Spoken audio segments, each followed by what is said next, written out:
Hey, what's up, OnRPG? This is Colby Cheese, and today I decided to do a little dungeon run through Eden Eternal. Now, it did not go as easily as I had hoped to. I was trying to show you guys how some of the dungeon content would work out in Eden Eternal, and I was hoping for a nice, simple, hey, get a group together, let's run through and kill a bunch of monsters and a couple of bosses and put it up. But here's the thing, the dungeons in Eden Eternal are not like super easy. They actually require a decent amount of working together. They're not just a breeze, walk in the park type of thing. So what I ended up with was a lot of footage of me wiping with a random group of people that I joined up with. So I guess I'm gonna go through, try and give you guys a little bit of commentary on me wiping in this dungeon a mountain full of times. Now, I was playing on a friend's account, which was a warrior slash knight, and so I was taking the dungeon as a knight, just trying to use a lot of my AoE abilities to keep the aggro.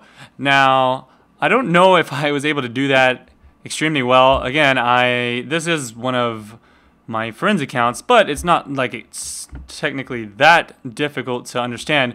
But the only thing is that I don't really understand how all of the different classes work together. So I'm assuming that some of these classes have some CC, and that's probably the best way that you're supposed to pull some of the mobs in this instance, is to have them sleep some of the mobs for you, and then I'll pick up the ones that come running at us. But instead, what we pretty much did was run in and just try and AoE everything down, and it actually worked out okay.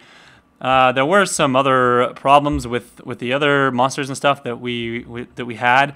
If you see in this part here, there's actually just a section on the outside of this instance that you run around in this big circle and you kill these various mob pulls and the dragons. And the dragons actually hit pretty damn hard. And there's actually this one part where the boss was coming, and I didn't actually realize he was the boss. Of course, I should have, because he was quite a bit bigger than the other dinosaurs, and I'm guessing, yeah, I pulled him and he ate me, and it didn't feel very good. We were able to kill him a little bit later. One of the things, though, that I seem to have trouble with we all had trouble with, was finding a spot to actually pull him. He paths around in a pretty big area, so you have to get him in a good spot to where there's no other mobs that are going to pull as well. So we kept trying to run up and grab him, but he would just path too quickly out of the range and go past some other monsters. We'd have to pull them and kill them first. So it took us a really long time just to even pull that first dinosaur boss. Also, some of the other dinosaurs apparently hit really hard, so we were supposed to kite them around. I didn't really realize that until a little bit later, and we were able to do fine. It's just that I did die a couple of times. I guess they have a chance to crit you, which is almost an insta-gib, at least at this point, and so that didn't work out very well. But once I figured out that we had to kite them around, that was a little bit easier. So already, just from this dungeon, this is not even necessarily a max level dungeon. I mean, it is a higher level dungeon in the game right now, but the thing is that it's pretty interesting because I wasn't expecting a game like this to have such difficulty and just a random dungeon here. It was more on the hardcore side, I guess you could say. I'm guessing it would be a lot easier with a group of friends that all knew what they were doing and had a little bit more experience and understood their classes all well and stuff. But in our defenses, I guess we all were kind of noobish. I don't know who any of the people were in this group. So anyways, as we were jumping through the instance, I found that I had a lot of fun doing it. I mean, there was various cases where if a lot of mobs would pull, it was kind of difficult to hold the aggro on them over everyone else because you had to pick them up in an AoE and your taunt's on a pretty big cooldown, and I'm not really sure. I guess the only way to get aggro with a warrior is to use your little buff that gives you more aggro onto the mobs, and then you can pop all of your AoE abilities as much as possible. If I was a warrior, I would have a charge that would help me get to mobs faster, but since I was playing the paladin, which has an AoE spell, I pretty much have to just run up and attack them and whatnot. So the other thing that I had problem with was, I think the warrior in my group, he kept taunting mobs as well to do more damage. The taunt does quite a bit of damage if you're a warrior, so it looked like he kept doing the taunt throughout the instance, so that made it a little bit more difficult on us. There was one boss that we actually did pretty easy once we got to him. The main problem that we had was pulling all of the trash mobs and all of the wiping that we were doing. So it was pretty hectic overall, and I can imagine that finding a good group of people to do dungeons with is going to be pretty important in this game. Another thing that I thought was interesting was the fact that you could actually kite mobs so easily in this game. I know from playing WoW, I would remember that mobs would always seem to like catch up with you and hit you, and once they got close enough to you, you can never get out of range of them. But it seemed like I was always able to get away from the monsters in this instance if we actually tried to kite them.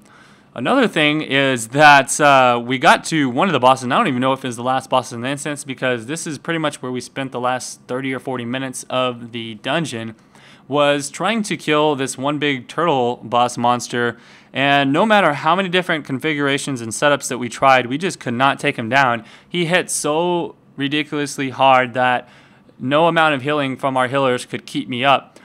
We even tried to do 3 healers while I tanked the monster, and that still wasn't enough healing to keep me up. We tried to use a different tank in case it was me, but it was not. We just could not handle him.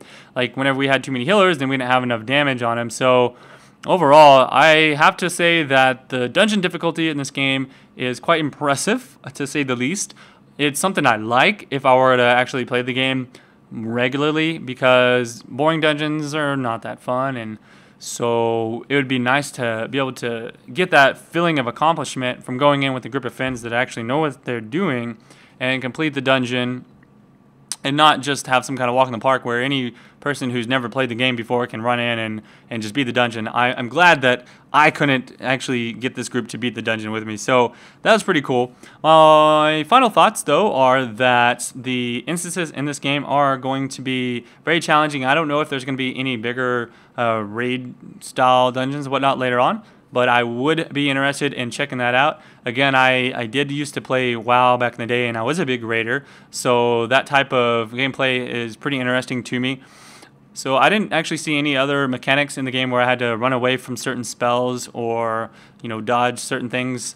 I would like to see something like that, and I'm not sure if that is something that is in the game right now, just from what I've seen so far, but hopefully you guys can get a general idea from just kind of seeing some of the content I've shown you here in the dungeon today. Anyhow, that's Eden Eternal. If you guys want to learn more about the game, be sure to check it out on our website, OnRPG.com. And if you would like to discuss this or anything else, go to our boards, OnRPG.com/boards. I'll be doing more game previews, updates, and discussions as we go forward. So be sure to subscribe to the channel if you want to see more exclusive content for many different free-to-play games. This is Kobe Cheese. Peace out.